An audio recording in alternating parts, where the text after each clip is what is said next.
कभी आपका मन माउंटेन्स देखने के लिए स्विट्जरलैंड जाने का किया है, या फिर आइलैंड देखने के लिए बाली जाने का, या डेजर्ट देखने के लिए इजिप्ट जाने का? क्या आप जानते हैं ये सब चीज़ें देखने के लिए आपको इंडिया से बाहर जाके इतना सारा खर्चा करने की कोई ज़रूरत नहीं है, क्योंकि अर्थ के ऑलमोस्ट सारे फिजिकल फीचर्स हमारे इंडिया में मौजूद है।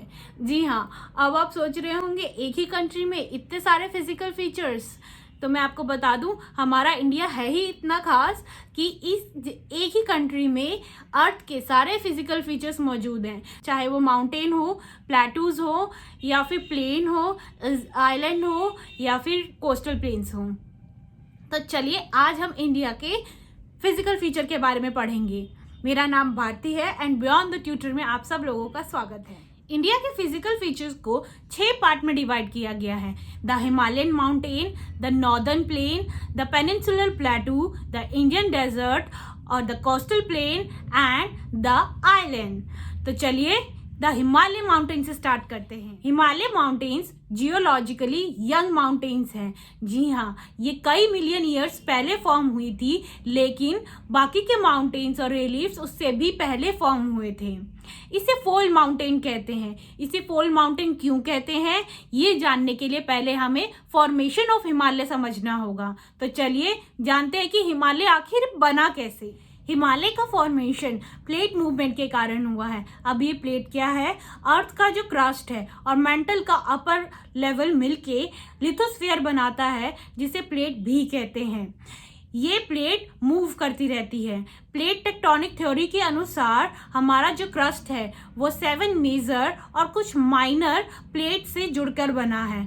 ये प्लेट मूव करती हैं और इन प्लेट्स के मूवमेंट से जो स्ट्रेस जनरेट होता है उससे फोल्डिंग, फॉल्टिंग और वोल्केनिक जैसी एक्टिविटीज होती हैं। अब ये फोल्डिंग एंड फॉल्टिंग और वोल्केनिक एक्टिविटी क्या है, तो आइए समझते हैं। प्लेट के मूवमेंट से 3 तरह की बाउंड्रीज फॉर्म होती है: convergent boundaries, divergent boundaries and transform boundaries. Convergent boundary जब 2 प्लेट्स आपस में टकराकर एक प्लेट दूसरे प्लेट के नीचे कोलाइड कर जाती है तो उसे कन्वर्जेंट बाउंड्री कहते हैं। इसमें फोल्डिंग लाइक एक्टिविटीज होती है। दूसरा डाइवर्जेंट बाउंड्री। डाइवर्जेंट बाउंड्री वो बाउंड्रीज होती है जब 2 प्लेट्स आपस में टकराकर डाइवर्ट हो जाती है, दोनों अलग अलग दिशाओं में चली जाती है, उसे डाइवर्जेंट बाउंड्रीज कहते हैं। इसमें दोनों प्लेट के टकराने से क्रैक जनरेट होता है, फ्रैक्चर्स आते हैं, इसलिए इसको फॉल्टिंग कहते हैं। तीसरा, जब दोनों प्लेट्स आपस में आकर हॉरिजॉन्टली एक दूसरे को पास कर जाती है, उसे ट्रांसफॉर्म बाउंड्रीज कहते हैं। और इस बाउंड्रीज के कारण अर्थक्वेक और वोल्केनिक जैसी एक्टिविटीज होती है। कई मिलियन साल पहले हमारे अर्थ पे केवल एक ही कॉन्टिनेंट हुआ करता था, जिसे पेंजिया कहते थे, और प्लेट मूवमेंट के कारण वो 2 पार्ट में स्प्लिट हो गया। नॉर्थ में लोरेशिया और साउथ में Gondwana. Gondwana land south America, south Africa, India, Australia और अंटार्कटिका से मिलके बना था, जो कन्वेंशनल करंट के कारण स्प्लिट हो गया और उसमें से इंडो ऑस्ट्रेलियन प्लेट जो है वो नॉर्थ की तरफ फ्लोट करने लगी और बहुत बड़े यूरेशियन प्लेट से जा टकराई।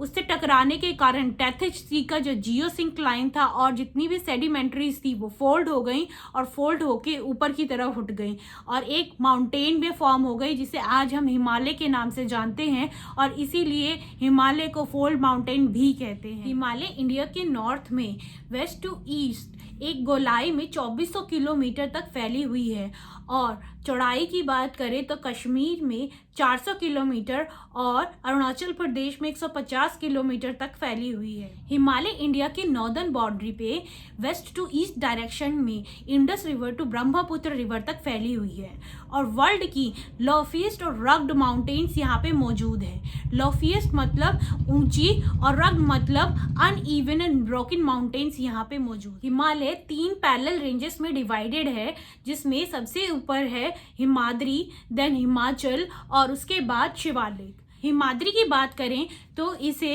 इनर हिमालय या ग्रेट हिमालय भी कहते हैं, और ये मोस्ट कॉन्टिन्यूअस रेंज है।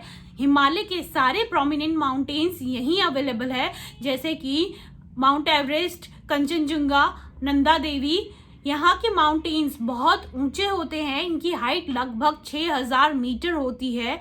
यहाँ के माउंटेन्स ग्रेनाइट से बने होते हैं और मोस्टली ग्लेशियर्स यहीं से बन के निकलते हैं। इसके बाद हिमाचल की बात करें तो हिमाद्री के जस्ट बाद हिमाचल रेंज आती है, जिसे लेसर हिमालय भी कहते हैं। ये मोस्ट कंप्रेस्ड रॉक से बने होते हैं और इनकी हाइट लगभग 3500 मीटर से 4500 मीटर्स तक होती है। चौड़ाई लगभग 50 किलोमीटर तक होती है।